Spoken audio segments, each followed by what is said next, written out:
instancia o concepto en la vida cotidiana y de manera más o menos universal y ubicua desde mucho antes de ser acuñado con respecto a la literatura, al menos como idea elaborada y refinada. En su acepción más general y corriente, en relaciones humanas y sociales, donde en general un me comprometo significa una declaración para efectuar algo, para decidir emprender alguna actividad, mantener una cierta actitud, permanente o no, tener un cierto comportamiento. En todos estos casos hay presente aspectos de una iniciativa del sujeto, más o menos fuerte, más o menos intensa. El comprometerse también puede significar llegar a establecer acuerdos entre posiciones y partes distintas o dispares, incluso opuestas, ya que siempre se puede llegar a un compromiso. Significado que se hace patente cada día, no tan solo en la vida individual y social, sino en todo tipo de negociaciones, en la economía, en la política y geopolítica, a nivel global y local, en estos convulsionados y acaso terminales tiempos en que vivimos, y que está presente en las diversas instancias de esta frase. Por otro lado, se imponen otros usos, como por ejemplo cuando se señala que alguien participa en alguna iniciativa o empresa, en general con connotaciones negativas. Por ejemplo, Perico de los Palos se ha visto comprometido en ese acto criminal, significa que la persona en cuestión está inmiscuida, forma parte de actividades o empresas diversas, no siempre positivas. Hay otra acepción corriente del término que se aplica a acontecimientos negativos o dañinos a nivel de hechos de fuerza mayor, accidentes, etc. Como por ejemplo esta frase encontrada al azar: los bomberos dedican todos sus esfuerzos para detener el siniestro que ha comprometido almacenes clandestinos y decenas de viviendas. Pero lo que subyace en los significados en la mayoría de los sentidos de la palabra compromiso es el hecho de la existencia de una entidad humana que voluntariamente y a sabiendas decide comprometerse. Básicamente se supone y se acepta que en el ser humano la capacidad de elegir y decidir, la existencia de lo que se llama libre albedrío, o como quiera que se llame. Además, este compromiso lo ejerce una entidad subjetiva, individual, un sujeto, un ego, un ente en cierto grado autónomo que está allí, que estaba allí antes, que existe antes del compromiso. En el campo filosófico, la postulación más importante del compromiso fue la de Jean-Paul Sartre, 1905-1980. Sartre sostiene que la existencia precede a la esencia, es frase de él, fíjate, siendo para él la esencia la parte, el componente material, cósmico, corporal, objetivo, humano, que así formaría parte de lo que él llama en sí, es decir, la materialidad objetiva, que es la sustancia física de todo el universo. O sea, el cuerpo nuestro está metido en todo este asunto. Entonces, es un poco una parte de esta pareja de opuestos que siempre se establece en las culturas entre lo que es la materia y lo que es el espíritu, y que está, por ejemplo, patente en el dicho anglófono que mind over matter, por ejemplo, donde aparece esta dos así. Es una concepción dualista que creemos se encuentra presente en todas las culturas y que, dicho sea de paso, es una muestra del carácter binario del pensamiento cultura humana. O sea, todas las cosas nosotros las tendremos a armar en dos: lo bueno, lo malo, lo feo, lo bonito, qué sé yo, ya. Lo verdadero, lo falso. Entonces, la conciencia trasciende la materialidad y es en sí mismo la negación de lo material. De alguna manera siempre se opone esta cosa materia y espíritu que se llevó a mi cuerpo, ¿te fijas? Incluyendo esta entidad material corporal que la sustenta. La conciencia carece de contenido propio.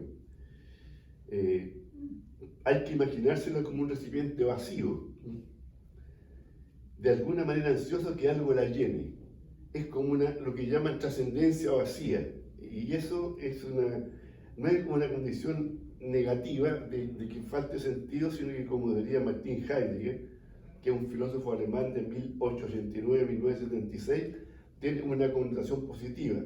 Significaría un alejamiento de la existencia trivial, que, según Sartre, en principio la conciencia no es ni positiva ni negativa, es una cosa que está ahí, qué sé yo, no tiene valor. En cada momento esa conciencia tiene que decidir, elegir al efectuar cada acto y movimiento, y Sartre introduce en esta elección la conciencia un elemento valórico moral. O sea, digamos, Por ejemplo, yo soy, pongámosle que soy, en cada momento esta conciencia tiene que decidir, elegir, afectar cada acto o movimiento. Y Sartre introduce en esta elección de la conciencia un elemento valórico y moral. Cito: cuando decidimos que el hombre se elige, entendemos que cada uno de nosotros elige, pero también queremos decir con esto que al elegirse elige a todos los hombres. En efecto, no hay ninguno de nuestros actos que al crear al hombre que queremos ser, no crea al mismo tiempo una imagen del hombre tal como consideramos que debe ser. Este paso o desplazamiento fundamental, esta extrapolación axiológica al hombre universal en cada acto individual comprometido, parece gratuita, ya que no se desprende automáticamente de la definición de conciencia de Sartre. Pero es necesario, ya que al estar ausente se legitimaría teóricamente cualquier y todo compromiso, creando un pandemonio. Imagínense, por ejemplo, a Jack the Ripper haciéndose reflexiones valóricas de una humanidad universal, cosa bastante rara, o Elizabeth Bathory, si sus crímenes corresponden a los hechos y a las consecuencias de asumir esto, etc. O sea que en este desplazamiento hacia el hombre genérico en cada acto elegido, comprometido, es lo que le permite a Sartre afirmar que el existencialismo es un humanismo. Título de un libro nacido de una transcripción de una conferencia suya y fue publicado en 1945, y agrega, respecto a lo anterior: elegir esto o aquello es al mismo tiempo elegir, porque nunca podemos elegir el mal. Lo que elegimos es siempre el bien y nada puede ser bueno para nosotros sin serlo para todos. Eso es una afirmación, digamos, axiológica, de alguna manera gratuita, metodológicamente no se corresponde, pero sí se corresponde en términos éticos y morales. De esta manera se ve el solipsismo y la equivalencia de todos los, por así decir, proyectos vitales, incluso los más descabellados, lo que parecería ser una consecuencia lógica que se desprende de su concepción de que la existencia precede a la esencia. Sartre crea la noción de compromiso de artistas y escritores. Para Sartre, el compromiso del escritor significa que su obra literaria debe estar ligada a su tiempo y a las realidades sociales y políticas de su contexto histórico, asumiendo una responsabilidad moral hacia la humanidad en sus escritos, esta que es la literatura de 1948. Ahora, para el marxismo y el socialismo contemporáneos, el compromiso de escritores y artistas es ineludible. Para el marxismo, que llamaríamos más ortodoxo, las condiciones materiales y la organización social determinan el modo de pensar colectivos e individuales, así como las conductas y modos de representación de la realidad. Es decir, la infraestructura, el mundo material concreto, determina la superestructura, el mundo de las ideas y la representación artística. Y su motivación y concreción básica será la muestra, el reflejo, la insinuación de una solución a los problemas sociales en términos amplios. Entonces el compromiso necesariamente estará determinado y enmarcado. Tendrá más limitaciones que la concepción existencialista. Se tratará más bien de una toma de conciencia dentro de los parámetros existentes, producto del modo de producción, y se vería estrictamente delimitada por estos. Es corriente encontrar en los análisis marxistas de coyuntura las expresiones "están dadas las condiciones" o "no estaban dadas las condiciones", pero a veces, como por arte de magia, surge o se produce una visión verdadera, objetiva, a nivel social o personal, y que ya no es una ideología, que quiere decir falta de conciencia, siendo un proceso que se daría a nivel de una vanguardia, de un partido revolucionario, y por consiguiente de un artista o un escritor comprometido, que también es una especie de un acto de magia, porque o sea, de repente hay un sector que escapa a las condiciones objetivas que están determinando y es capaz de lograr una visión objetiva real, que se yo.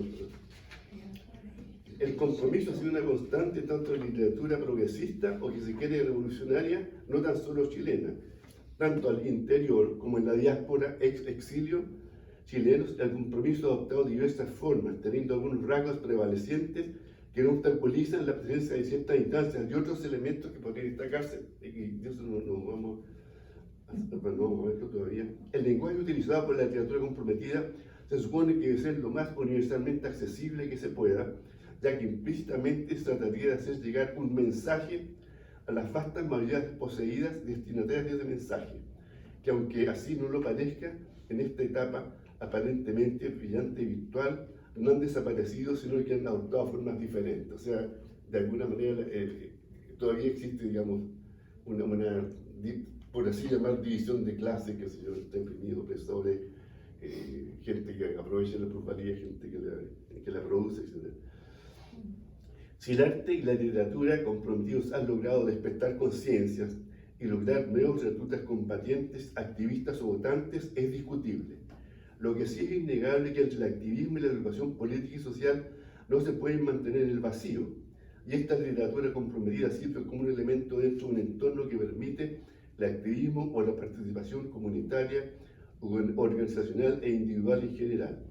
La prueba la constituyen los congresos, eventos, la inclusión de la literatura, especialmente la poesía, en la actividad permanente de las comunidades y organizaciones exiladas junto al folclore y la gastronomía, y también el teatro y el cine, la danza y las artes visuales, instancias que se desarrollan y de alguna manera continúan haciéndolo a nivel local o internacional, incluso en Chile, y su inmensa presencia en los medios sociales y el mundo virtual. O sea, esto digamos que habría que volver a eso porque se da en circunstancias muy específicas.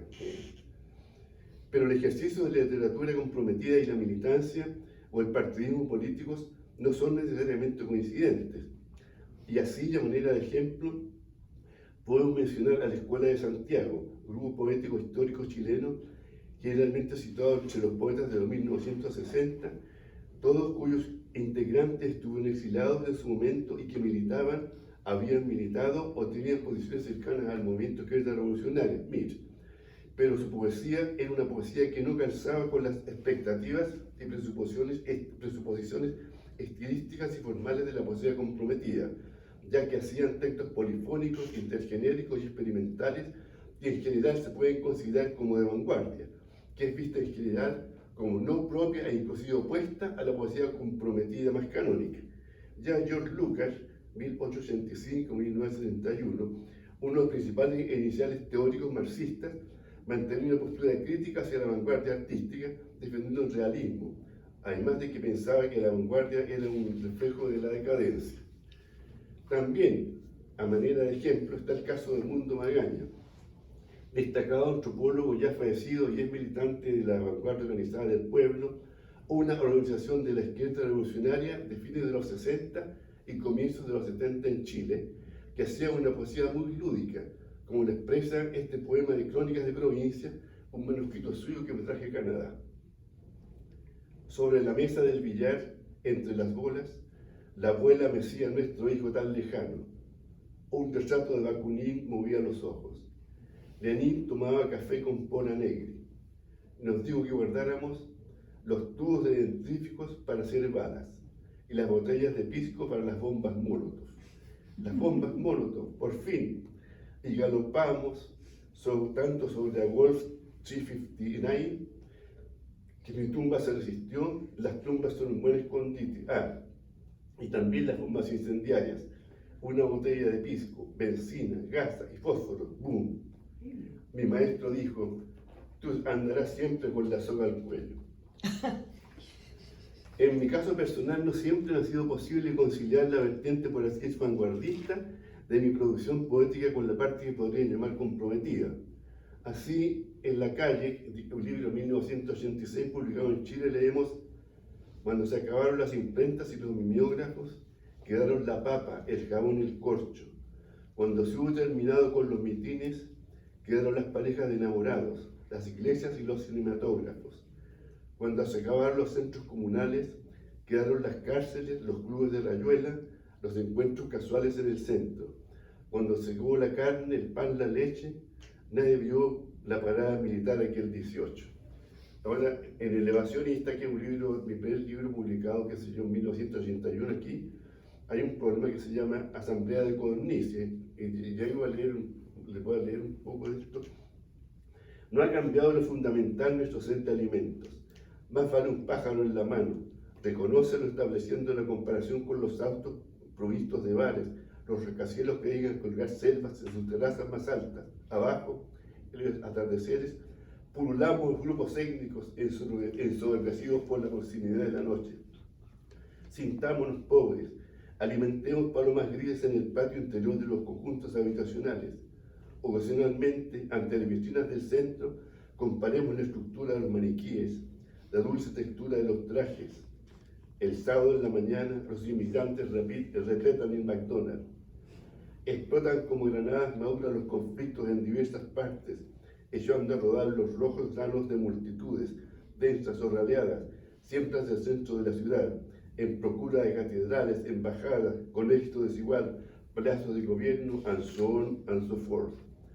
Estas cosas nos preocupan mientras caminamos por la nieve aguachenta, estimulados o preocupados por problemas más inmediatos, zapatos pesados, la rata de la inflación, la ropa que nos sienta bien. Para terminar, podemos afirmar que si bien la forma de expresión cambia, sus niveles de accesibilidad varían, siempre estará como sustrato referente que el de la realidad social y cultural, en mi caso, en ambas poéticas y con mayor grado de distanciamiento. Ahora, lo que yo quería referir respecto, digamos, al compromiso virtual es una cosa muy curiosa porque es muy prevaleciente en estos momentos, pero, digamos, al mismo tiempo la existencia virtual no puede, digamos, suplantar al contacto real entre las personas, qué sé yo, pero de alguna manera si hay, digamos, una especie de solidaridad de gran número de personas en torno, digamos, a objetivos definidos, esa hermandad, digamos, puede de algún modo suplantar o reemplazar de alguna manera al encuentro, digamos, personal. Por otro lado, digamos, en buena cuenta, hay que, tomando un poco más lujo, hay que decir que el medio qué sé yo, del mundo virtual es breve, es de alguna manera muy directo y de alguna manera tiende a ser más o menos cliché. Entonces, por ejemplo, sigamos a las celebridades. Una celebridad, digamos, en este mundo virtual, en el mundo contemporáneo, qué sé yo, ya, se va a fijar muy, en términos de compromiso, se va a fijar muy bien a quién le va a dar compromiso. Por ejemplo, le va a dar compromiso, qué sé yo, como en el caso a los prisioneros políticos turcos. Ya si yo soy una persona conocida, voy y digo, eso no aparece en ningún lado, entonces no voy a estar poniendo eso. Pero me doy, por ejemplo, qué sé yo, por ejemplo, a la cosa de Gaza, ahí está todo el mundo en contra, ahí me sumo yo, porque ahí tengo ya. O sea, hay una serie de elementos, digamos, que juegan en estas cosas. Bueno, no sé, hasta aquí llegaría yo. ¿Le interesa algún tipo de pregunta?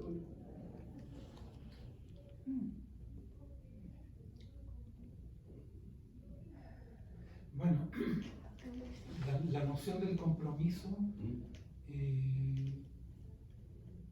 puede tener como un aspecto de la relación del individuo con la sociedad. Claro. De eso. Sí, por supuesto. Y del artista también, ¿no?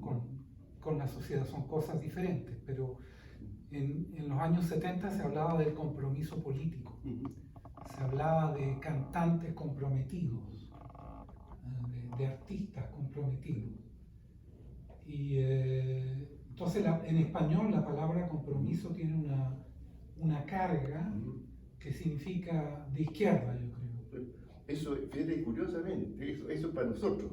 Sí. Pero fíjate que ahora, por ejemplo, si tú vas a grupos de gente de la extrema derecha en Chile, juventud, por ejemplo, hay un grupo que se llama La Firme, no sé si alguno lo ubica, que tienen, por ejemplo, canciones como Que vuelve el Tata, que es sobre Pinochet, que vuelve el Tata, y después tienen, por ejemplo, una que se llama Capitán General, que es una canción que son bastante conocidas, bien hecha, bastante buena, que prácticamente hay un cierto grupo de gente joven de derecha para el cual Pinochet se ha convertido en un ídolo, no ya en una figura política, es un ídolo.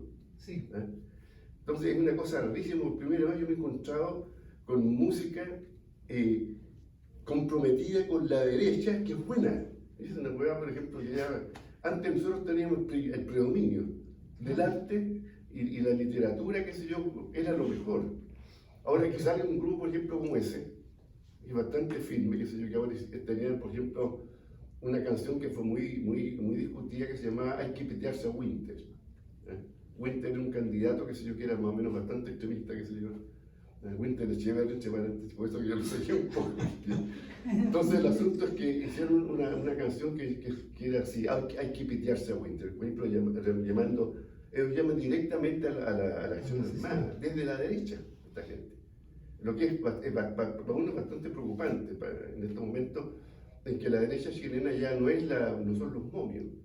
Los momios, digamos, ya pasaron a la historia y ahora la elección se va a dar entre candidatos de la extrema derecha nueva, que es una cosa, bueno.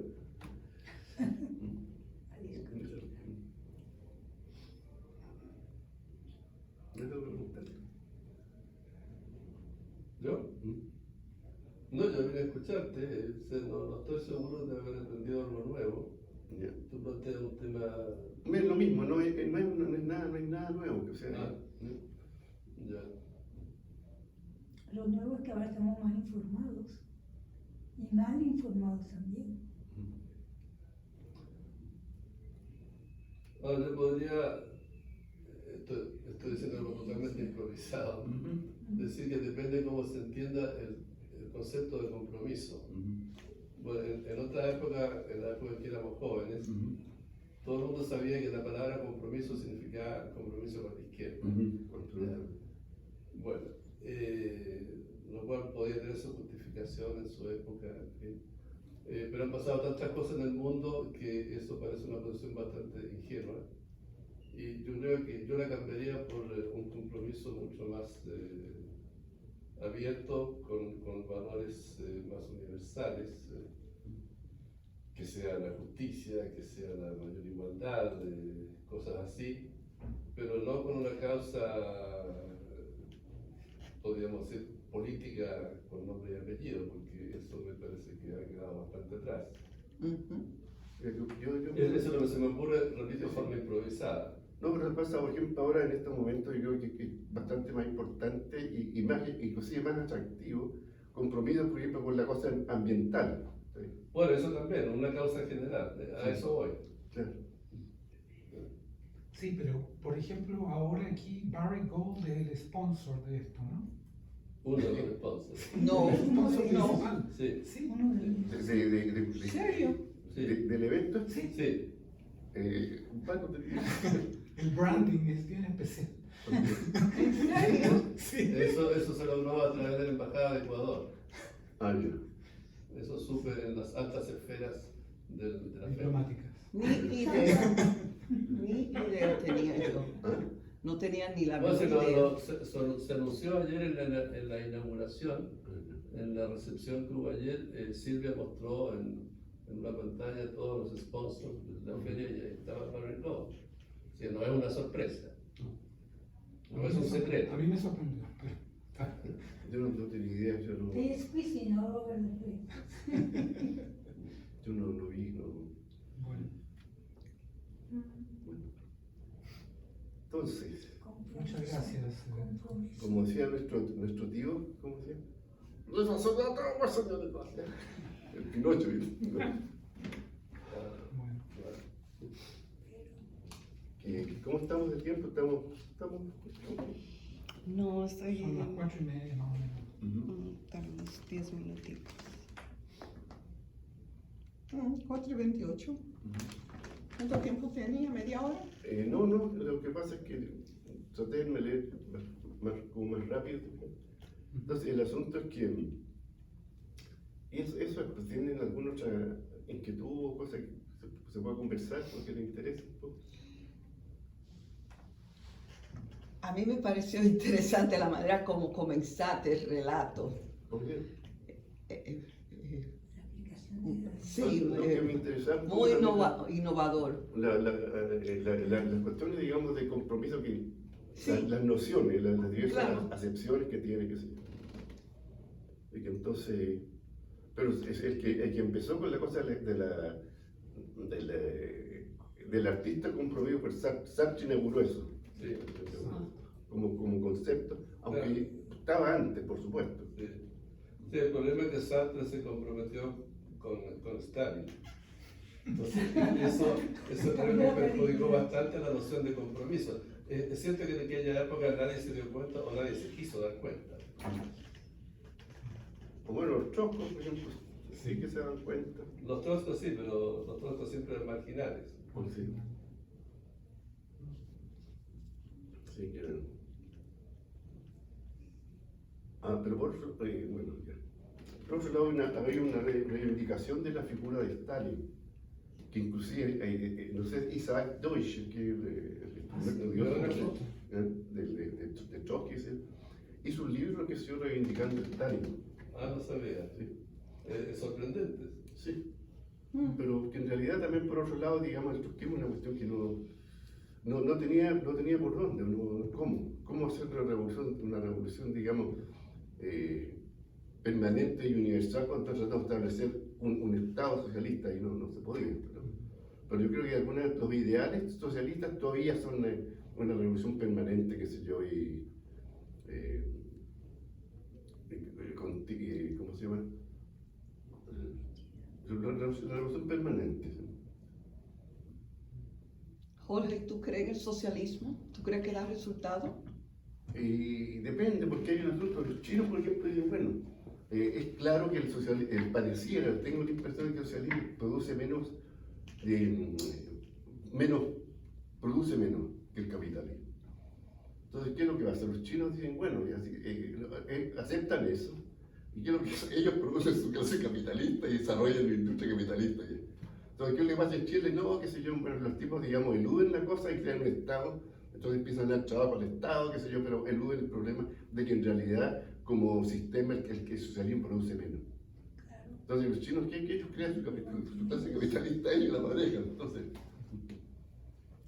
como en varias cosas, o sea, digamos, la cosa es la religión y el marxismo. Todo el mundo sabe que Marx habló en algún momento, qué sé yo, que la religión es el opio de los pueblos. Y pues dicho, no, que eso quería decir que al mismo tiempo era cuando la gente se siente muy mal, va a la religión y se duerme feliz. No, ciertamente sí que era una alienación en el opio de los pueblos. Entonces, ¿qué es lo que pasa? Los chinos, ellos, digamos, dicen en su constitución que ellos no van a perseguir la religión, pero que en buenas cuentas ellos son, digamos, no son un Estado religioso y van a tratar de disminuir el impacto de la religión en su sociedad. Eso es lo que es. Pero nadie hace eso, o sea, por el contrario, el antiimperialismo, que es una desviación del hay, digamos, ha hecho que, digamos, que el aspecto de la reivindicación social revolucionaria de clase se convierte en un problema étnico, etnocultural, de lucha entre digamos, continentes, el occidente, qué sé yo, contra el resto del mundo. Creo, de algún modo. Bueno. Seguimos comprometidos. Porque si no, ahí voy a decir algo cosas que ya cada vez son más raras, digamos. Si llega el día de hoy, Mira, ahí hay un poema. Trading, investment, action. Opción, obligación, ETF, ETC, cripto, Oh, sopaipillas, pancutras. Pancutra. ¿Eso quién lo hizo? ¿Tú lo colocaste eso? ¿No? no. Sí, yo soy el responsable. ¿Tú lo hiciste? Llamen a la seguridad. No. ¿No, pero tú lo pusiste eso? Sí. no, ¿cierto? Cierto, yo escribí abajo en negro. Oh, Ah, sí, sopa y pilla, Ah, sí. lo pusiste al final. Claro, porque es el contexto donde se pone, ¿viste? Bueno, pues muchas gracias. No, gracias a ustedes por Gracias, haber Jorge. venido. Ok.